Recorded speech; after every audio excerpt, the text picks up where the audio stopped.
Finding Calm in the Chaos. I am Denise Sith, and this is my podcast.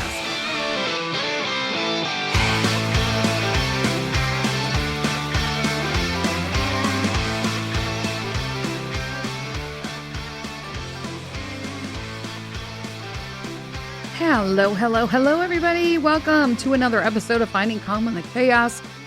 New year, January. Okay, so we had last week's episode. I skipped last week. I'm going to be honest with you guys. I'm too busy. So I have decided that I'm not going to stay up until midnight trying to record episodes, worried that they're not going to drop. It's part of my, trying to find a new attitude about things, because normally I would stay up for days worrying about whether or not I was going to get it done. And so I'm not doing that this year. So actually, if I don't drop an episode on Wednesday, be proud of myself, because it means I actually am following through on something I decided to do. There's that. Happy day, people. I don't know when this day is, in all honesty, because I'm recording this because I did skip last week's episode, which was number 78. And we are going to talk about, I had posted some things, me, I'm all about the documentaries just because I can't do Hollywood anymore. I struggle with them. So I've been doing documentaries, and one of the newest ones that I watched was the Netflix drop of, what's this one called? What's it called? I can't even think of it. All of a sudden I'm like, the You Are What You Eat series, the twin documentary one. So it's You Are What You Eat. It's on Netflix. And is it on Netflix? No. You Are What You Eat is on Tubi, I think. I don't know what it's on. Anyway, just find it. That's what Google's for, peeps. But it's the twin documentary. It's only 6 episodes or 8 at max. I don't remember because I just watched them straight through. That's what I do now. I just wait till a show is over and then I watch it. And I also, what I need to do next is I need to start watching, when I just watch, this happened recently. So I started watching this. I forget what the name of it was. I'm telling you, I can't remember anything. I was watching this new series to me, okay, but it wasn't new in general, okay, and it was about magic and stuff like that. Magicians, there you go. Magicians. I started watching it. I get to the very end of it, and they didn't get picked up for their final season to kind of wrap it up. I mean, they kind of wrapped it up, but they didn't go where I needed them to go. Like most shows, which is why I don't watch them anymore. And so I was like, yeah, from now on, I'm going to actually follow through. I started watching something else. I forget what that was called too, but I did Google that ahead of time and be like, did they actually do more than did they finish their seasons out? And it was like, no, they didn't get finished out. So I just stopped watching it. I'm like, nope, not watching it. So if you are going to suggest any series to me, make sure they're finished. I'm going to apologize because I didn't hear it on my test, but the parental's TV is freaking blaring upstairs. So you may or may not hear something in the background. Well, I'm sure Mr. Sith will tweak that a little and hopefully get it out, but it is very clear through my headphones. So I can only imagine what it sounds like in the background. There's that. Plus, Pete's watching YouTube in the den down here. So, there's that. And always the chance that Buster will just start randomly barking at people who dare walk in the frigid air and the snow. Give him a break, dude. It's 30 below. I don't know. It's cold today, but not as cold as they said it was going to be. But it is frigid and everything is iced here in the Midwest and pretty much all over the country right now. We got some weird ass weather. Conspiracy theory or not, makes you think. We're going to talk about that a little bit today. Not conspiracy theories per se, but in a subject matter that is very touchy to some people. I posted something the other day and I didn't realize I was going to get such sensitive matter on it. Wow, thought this was pretty cut and dry. And where I was going earlier with documentaries is I started watching the twin series of You Are What You Eat. Okay. And I think everybody should watch this.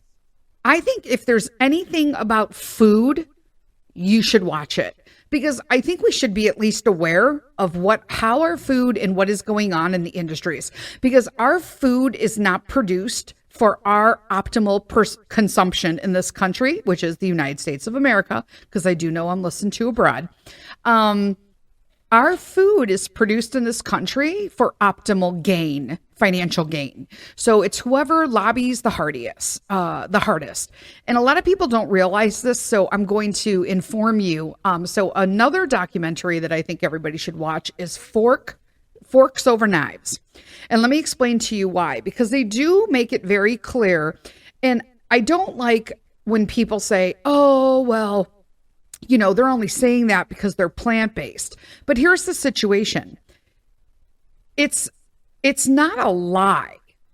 Do you know what I'm saying? Like, I think that we're so caught up in the fact that our government wouldn't do things to us, or the FDA would not sell us those things. We are in an age where they are legitimately in New Zealand growing some sort of like meat cells. I'm not even joking, for pork, chicken, and beef. And then they're taking those meat cells like in this paste, and they're 3D printing meat. I'm not making this up. This isn't a conspiracy. It's a thing in New Zealand. And we have just passed in America that we will accept this 3D printed meat. Yeah, I'm sorry, but that turns me off to meat altogether, right? I was not going to cut out meat entirely of my diet. I'm trying to go predominantly plant-based because it works for me. And that's another thing I want to tap on. Just because something works for me and I talk about it because I have a podcast doesn't mean that I'm lecturing people that they all have to be plant-based. After seeing some of the shit I've seen, do I think people should really consider this? Kind of, yeah, unless you want to eat 3D printed meat, but there are legitimate people out there who are healthy, genetically strong, suffer from, as far as they're aware of, suffer from no medical history or issues, and they eat meat and do all sorts of stuff. They drink milk, they eat bread, they eat McDonald's, and you know what? Bless your hearts, people. Good for you. But that's not my body. And that, unfortunately, now in the real world, the statistics are, it's not a majority of the people. The people who can eat whatever they want, not think about labels, not do whatever, and we're going to talk about labels too. You're lucky, and you're in the few. You're the few and far between, because a majority of people suffer from some sort of food issue today. And it's not because we're unhealthy or we chose to be that way. I mean, I didn't ask to have fucking cancer, right? I got it. I got a bunch of autoimmune diseases as a compromise. Instead of fucking dying from cancer, I got a bunch of autoimmune. I thought it was a pretty easy trade-off. That basically means, though, that I got to change the way I eat, okay? Or my body is jacked up beyond belief, okay? I've tried everything. Okay. And here's another little disclaimer for the people who constantly will lecture me about what I'm talking about. I'm only speaking from my personal experience, but I am a legitimate holistic nutritionist. I did work, okay, as an RN for a short period of time, but that is not where my experience is coming from with this. My experience is coming from my knowledge of holistic nutrition, my knowledge of the lack of nutrition in the United States of America, and my experience as a patient with multiple autoimmune and a cancer survivor of a terminal cancer. And to me, that speaks volumes over physicians and doctors who are giving nutritional advice who have no business to do so because they're not even trained to do that in medical school. And if you have a physician who is, and I'm not saying this because I don't want you to trust your doctor. I personally don't trust any doctors. They only know what they're taught, which is very little. They usually are taught basically to subscribe. And I don't want to subscribe. Had I originally done what the doctors wanted me to do with lupus, I would probably be on well over 30 medications right now. I would have maxed out most of my monthly treatments because I would have become immune to them by now. And I would be bedridden, if not in some sort of organ failure. going into my 55th year. Okay. This is huge. I opted not to take the medication and control it by diet and just moving around. And that seems to be working for me. There's been a lot of trial and error. I'm still here, but I will tell you, there are people younger than me who are doing these treatments that the doctors are telling them because, in all honesty, let's be honest, it's fucking easier, isn't it? It's easier to take a pill. It's easier to do a treatment. And I'm not saying that's the wrong decision, but it's the easier decision. That's not a lie. You chose the easier decision. That's totally okay. To me, it's just like being overweight and choosing gastric bypass. It's the easier decision. No one will convince me that gastric bypass is going to help your weight issues, because all it's doing is giving you this whole scope of anybody I know who has gastric bypass, number one, are either still overweight, have taken on number two, have taken on a whole plethora of other health issues, or three, are vitamin and nutrient deficient because they're not eating or haven't been taught to eat proper for all of the deficiencies, for the lack of absorption issues they now have as a result of the surgery. Okay? Sit at the table, send me a message. I don't really care, and we'll talk about it. Every now and then, I get the email. So over this last post, I had posted that everybody should, the more I watch these plant-based documentaries, the more I'm realizing that I really should have done this a long time ago, but you got to learn when you can learn. It took me 54 years. It is what it is.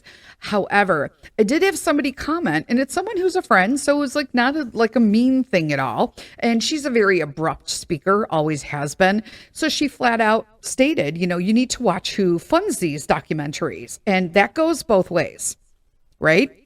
And that she stated that she's never been fat and she's never been, had food issues, which she has not.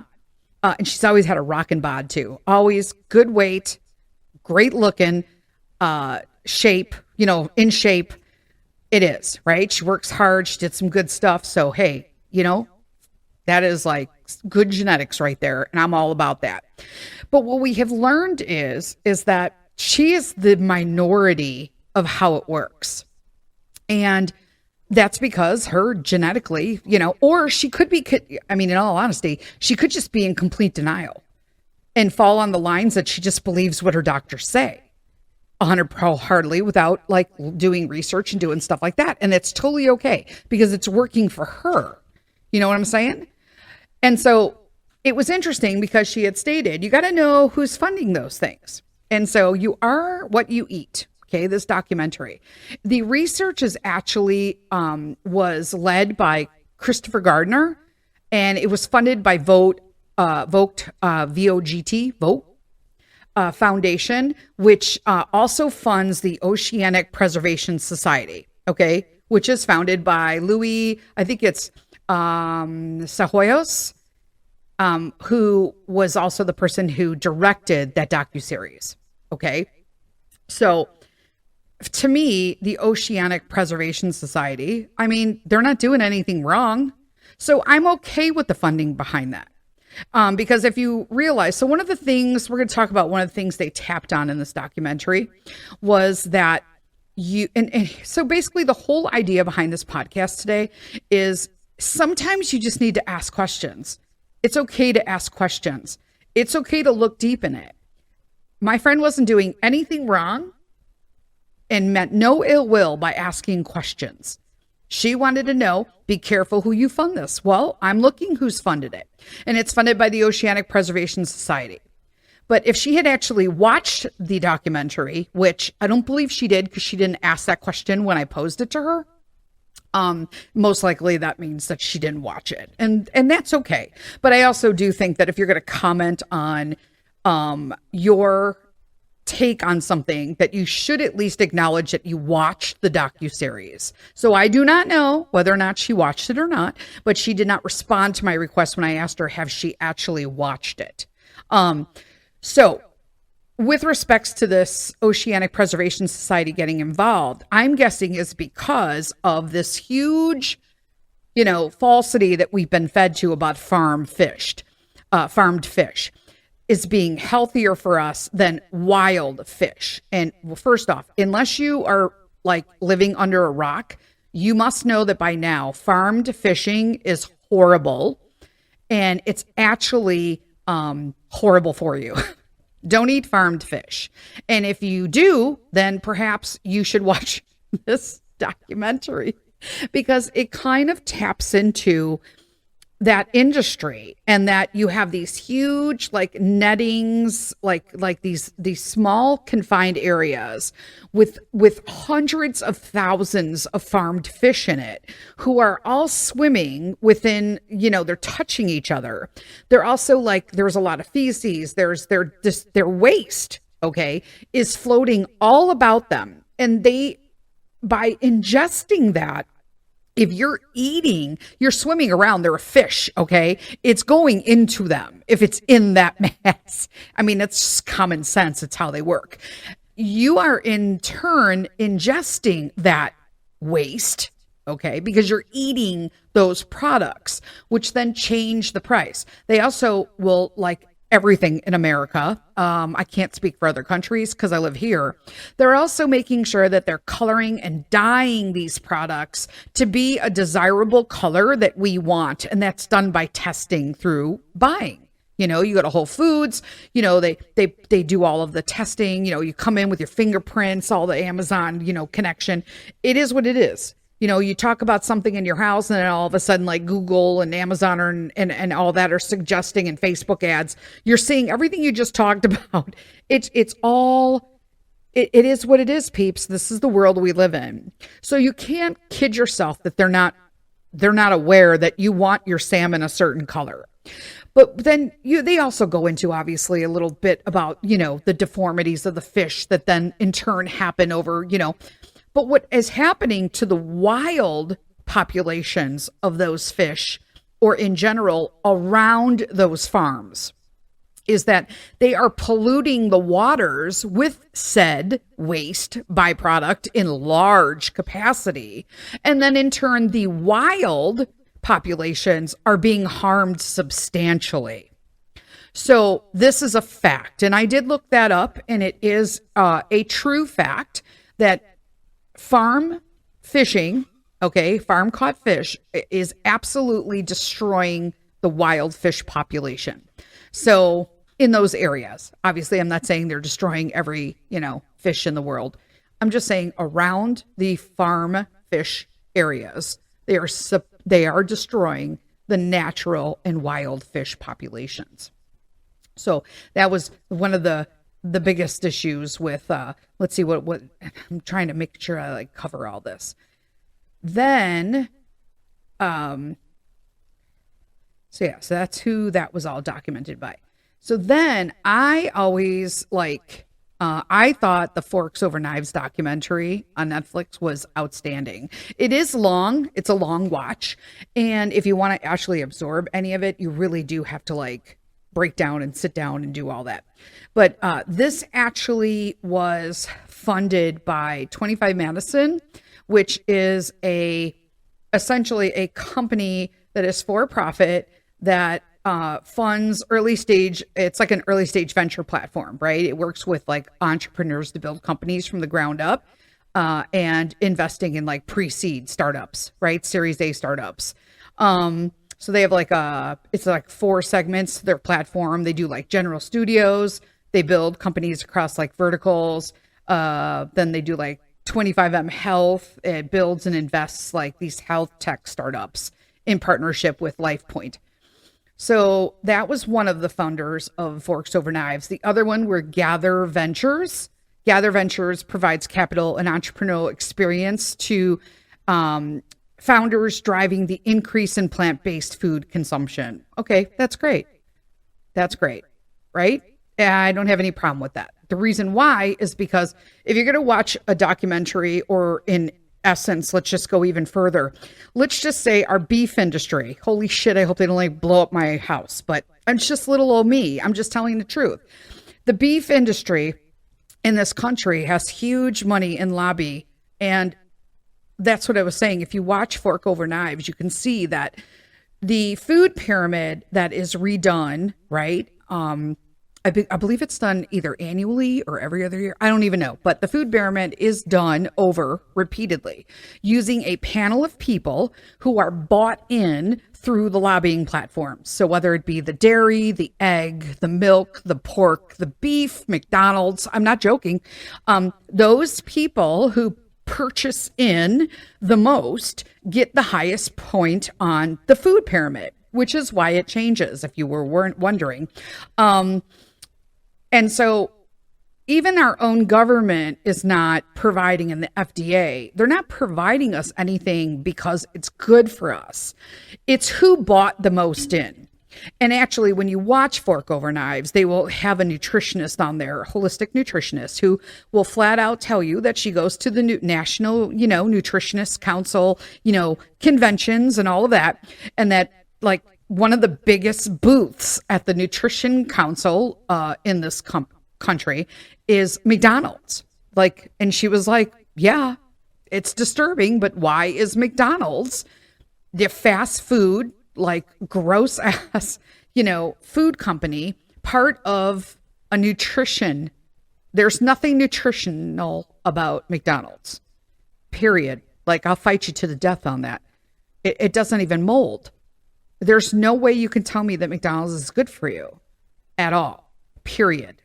So, but yet they're one of the main booths at the annual nutritional conference.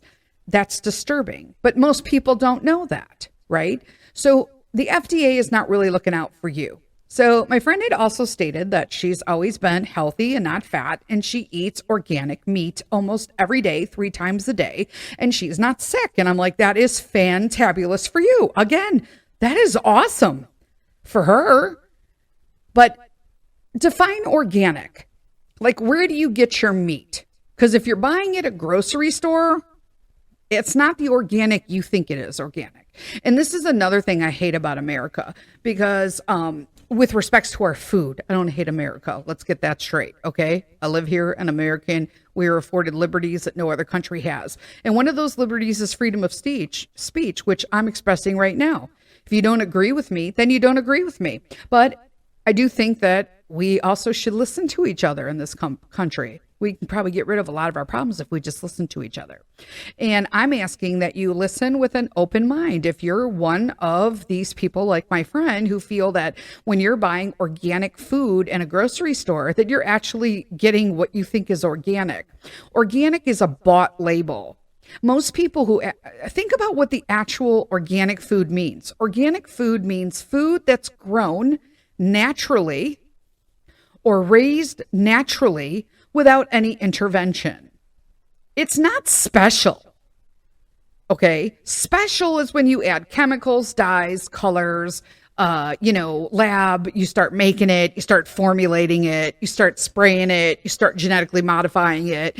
Somehow that has become the norm, and regular food that is untouched and grown naturally and raised naturally is strange and needs a special label. Think about that. Organic. How they've taken that word and totally diced it up to be something special when it's not. And so to eat organic is not to want something extra fancy. It's to want something without all of the taint and all of the additional science that they've added to stuff that's unnecessary. Okay? It should be options. And you shouldn't have to buy into a label of organic, because I know they will tell you that 95% or 90% has to be organic, but define what organic means in this country. If you actually look it up, it's too much to even talk about in this because it's very complex, but it just doesn't work. Organic isn't what you think it is in this country. Now, when I purchase beef and I have meat, all the meat that's in our freezer, it is purchased from a family member who raises beef and pork in Southern Illinois. Okay. So they raise them like pets. They feed them well. They are, just nothing is out of the ordinary. They're not doing weird stuff. And then at the end of the animals' lives, they will go to slaughter, and we opt to buy those. And then, butcher the way we need for our consumption. And then we pick it up from the locker, the meat locker, and we bring it home. That is organic meat. It's raised. Nothing is being sprayed. Nothing is on their grass. Nothing is on, they're not doing anything weird with the pigs. They're not eating weird stuff. Okay. So that's what you want to think of when you want your meat sources. Because I do think that just telling somebody, oh, I eat organic. Well, do you? Because if you're eating from a store, it truly is different than someone who, like myself, and there's tons of families who do what we do, and that is to find a farm that is very minimal in what they do. They don't do any of the stuff that other organic, large end organic farmers will do.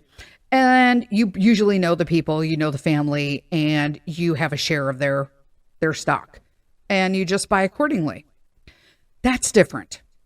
Now, I'm at the point where I feel even weird eating some of that. Now, I was okay with being like 80, right? 80, 70, plant-based, 70%. But at this point, after seeing how, well, first off, anybody who's still eating chicken because they think it's the better choice, please stop and go get yourself a fucking steak. You've been joking. Please stop eating chicken. Unless you've raised your chickens, don't eat chicken like that. Go to a farm and get chicken. Chicken is disgusting.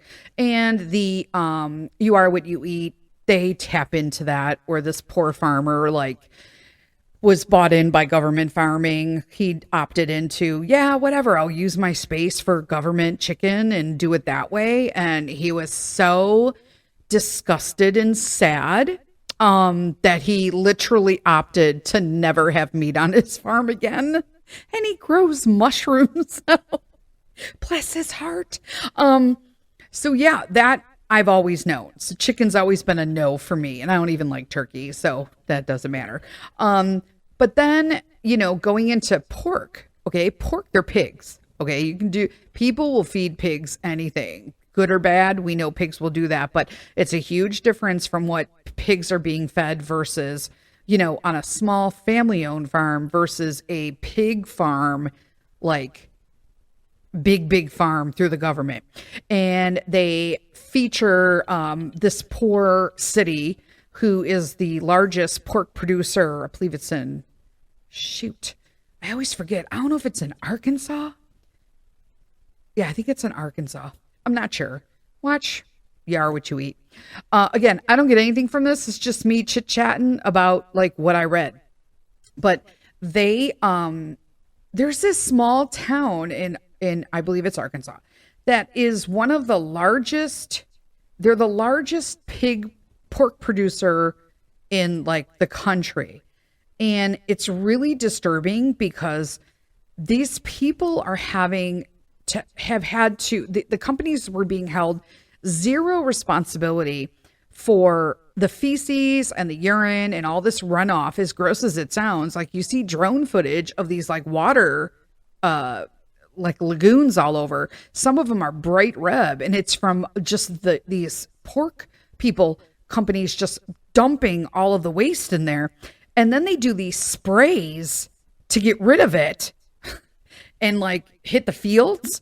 And the sprays are going all over their children's toys in their backyard. They can't go outside some days. And this is going on in America. And before you be well, okay, listen, they sued these companies. They had to go, and it was I believe it was a long lawsuit because everyone was they just refused to pay. The companies flat out said, we're not being held responsible for any of this. And they finally got awarded a judgment and were held responsible that these families would have to get pay for the damages they've done to them, health-wise, property-wise, or just the terror of living during times where you can't even go out in your backyard, or you've planned something and then you have to recall it all because it's a day they've just decided to randomly, there's no schedule, no nothing. And a lot of these farms, especially the pork farms they had stated, I'm going there, are owned by China. I'm just saying, because it's cheaper for China to raise pork here in America than it is to raise pork there. Why? I'm guessing regulations. No regulations here. But they had to pay out a huge multi-million-dollar lawsuit, which is probably pennies to them, but just saying that's something else you should look into.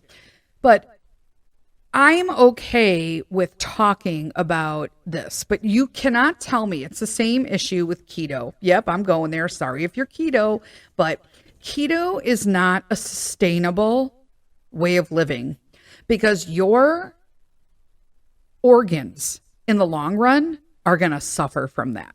I don't care how much weight you've lost. I don't care. Keto is a cancer diet. I said it. And I can say that because I'm a cancer survivor. I could never do keto because if I do, I have to worry about what the long-term damage would be to my organs, which already my whole point is preserving my organs because lupus is going to ultimately affect my organs. So it's kind of like, why would you do this, Denise? It doesn't make any sense. But nobody can tell me that they full-time do keto and not know what the long-term effects are going to be on your organs. I don't know how you can just eat stuff swimming in cheese and grease and think that that's healthy. It's what our society has convinced us that these fad diets are good for us. And they're not. You have to have a lifestyle change. And for me, and I've talked about this when I made the decision back in October, that I was going to try to go plant-based. I was going to try to do the best that I could. I went off it, not a lot, but I kind of veered in December, and I'm easing my way back into it now. I'm using the Daily Harvest, which I'm not plugging them, but if I'm using the Daily Harvest again to get more fruits and vegetables and greens in for snacks during the day. I'd rather drink them, to be honest. And juicing, I got my juicing going every morning, and my purple carrot starts back up, I believe, on Saturday. I'm not sure, but I feel better when I eat it. And when I have incorporated some of the stuff back in that I was doing, like my old ways, I'm finding that I'm having issues. I'm having gastro issues again, or I'm having problems with just, holding stuff down, or I feel weird, or my skin's weird. And so for me, just feeling the way I feel different. And I understand how many people are against plant-based. And I'm telling you, the reason why there is so much kickback, and I know this because it's my personal opinion. Okay, this is why I was so anti-plant-based for the longest time. It's because vegans are crazy. I'm just, it's just original vegan people who are not eating meat because of moral and ethical choices. They are cray about this, okay? They are passionate about it. Veganism is different than eating plant-based because you're not opposed to meat, right? You're not opposed to dairy.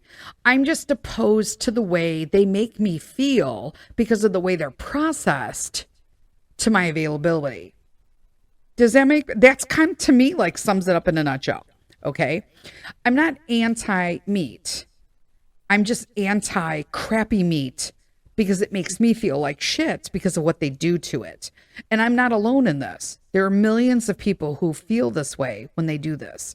Dairy, yeah, I'm not on board with dairy. The more I'm away from dairy, the better I feel. I'm totally okay with my nut and seed milks. Or juices, for those of you who are like, nuts don't have teats. Okay, my fucking nut juices, okay? I don't really give a shit. I make my own and I love them. Those people are like so like, I never seen so many people until you get into this like plant-based, how incredibly fickle and touchy people are, And I'm not saying that, and again, I had huge issues with people who think that you cannot get protein and carbohydrates from a plant-based diet. That is the biggest fallacy of it all, that you cannot get. We have been mind washed in this country to believe that we can, and trust me, it is intentional, that we can only get protein from meat, from animal-based meats. And that is false. It is so false that I want to gag. You can totally get really good proteins from plant-based things. Okay. And now I also want to state out there that although vegans are vegan for ethical and moral choices, they also eat vegan junk food. Okay. There's that out there too. I am not eating vegan junk food, if that makes sense. Okay. So I'm not going, and I never bought down those aisles when I regularly shopped, and I don't do it when I shop plant-based. Okay. I want to eat as much whole food in its original source. On occasion, like I did try some of the Impossible sausages. I mean, they're plant-based and they're just adding spices to it. They were okay. I like the spicy one, the spicy patties, but that's about it. To me, it has to be a huge change for that to happen. And to me, the flavor just wasn't there on some of it. I'd rather do things like, I feel like mushrooms are a missed source here. A lot of people underestimate what can happen with mushrooms. I'm really starting to follow some people on IG that really have some amazing recipe. What is that guy's name? I follow this guy on IG who's doing like basics, plant-based food. Let me tell you, this guy made like fried chicken. He says it's KFC. Like, I don't like KFC chicken, but I like fried chicken. But he had like fried chicken with mushrooms. There's something about the texture of mushrooms. And when I say mushrooms, I mean like not like a little portobello. They're making this with the big wops of like hen of the woods, and you can like rip them off to like, he made them rip off to look like legs and thighs. And they looked amazing. And he pulls them apart and it just looks like juicy chicken. I'm like, I may have to try that. Yes. But for me, I have to find where I can buy hen of the woods mushrooms like that in bulk, because you can't get those currently. They only sell like little mushrooms. And I don't want little mushrooms. I want that big ass piece because I want to make that plant-based fried chicken. It looks so good. I can't even tell you. But those are the things I want to go to. And everyone's like, well, why you make things, to me, it's like, I'll never understand this argument. Why do you eat chicken? Why are you going to eat mushrooms that look like, that you want to taste like chicken? Because I like fried chicken. I just don't want to eat shit chicken. If they made regular chicken that wasn't shit and didn't grow up crappy and have all shit added to it, then I would eat fried chicken. Know what I'm saying? So that's why I'm going to do it with a mushroom and have that same satisfied craving with way extra more health benefit and know where I got it from. That's why. I don't understand that argument. Now, turkey bacon, I don't get that shit. Because first off, turkeys don't have bacon. Number two, turkeys are gross. Number three, if you want a piece of bacon, just order your meat direct from a farm. Or go to a farm and ask if they have clean smoked bacon. No nitrates, no nitrites. Do they have a little package? They may have it there from leftovers that weren't picked up or what they're just selling in their farm stores. Let's not discount these local farms. We used to drive when we lived in Chicago. Mr. Sith and I would drive an hour and a half out here to this area that we currently live in so that we can buy all these things because it wasn't available in the city. I mean, there's a lot available in the city. Clean food is not one of them. And now we live out here. And now I drive even further to get some stuff. But it is what it is. You know what? I got to go where I got to go. But that is what I wanted to talk about today. So today is sometimes you got to look at the facts, right? Sometimes you just have to look around. It's okay. But don't always get discounted by somebody. Everybody has an agenda. I don't dislike my friend because, she can eat regular food. Bless her damn heart. But she also, I think, was just not really in a conversational mode when she was coming at the comments on the post.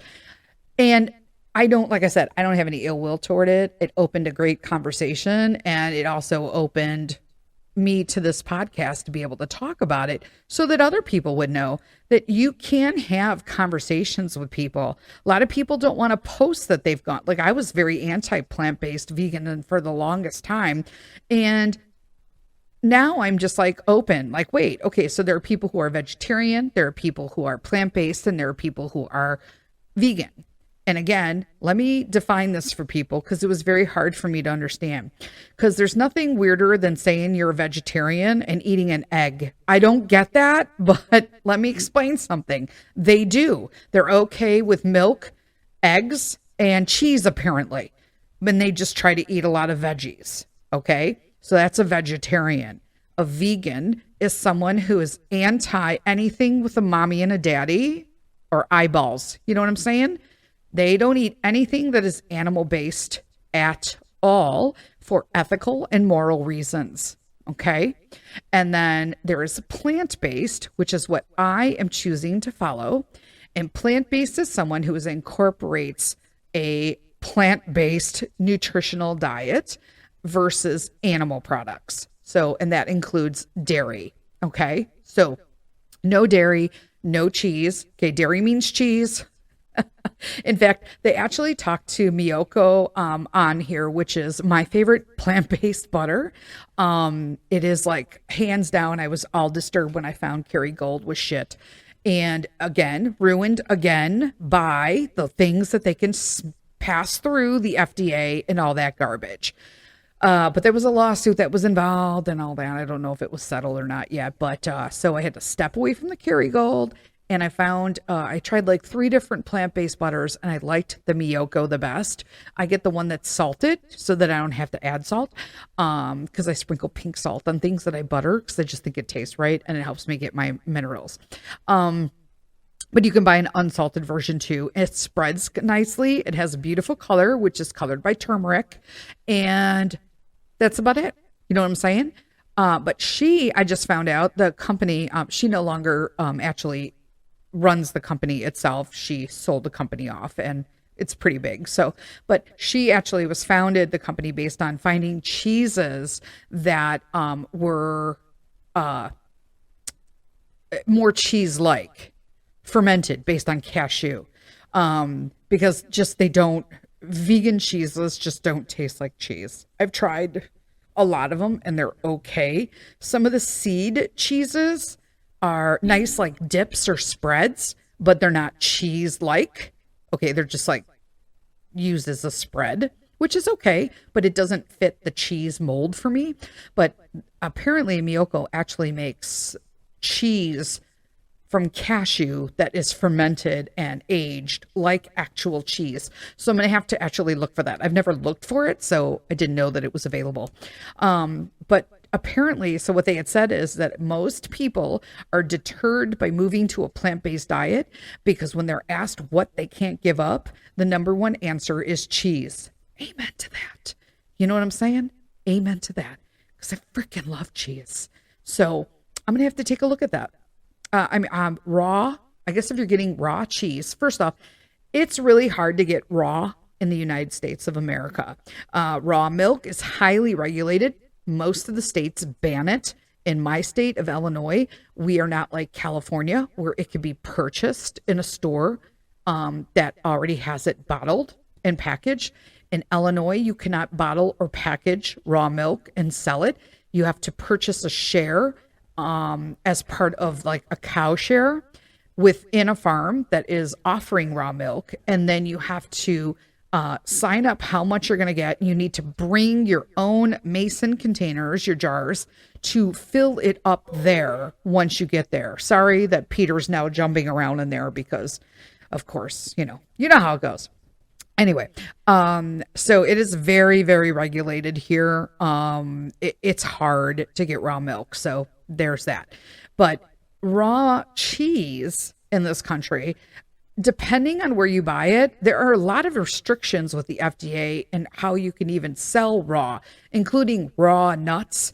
All of them are somehow pasteurized so that they kill the bacteria. So raw labels here are very misleading in the States because unless you purchase direct from the place that is distributing them or manufacturing them, you're not going to get 100% raw.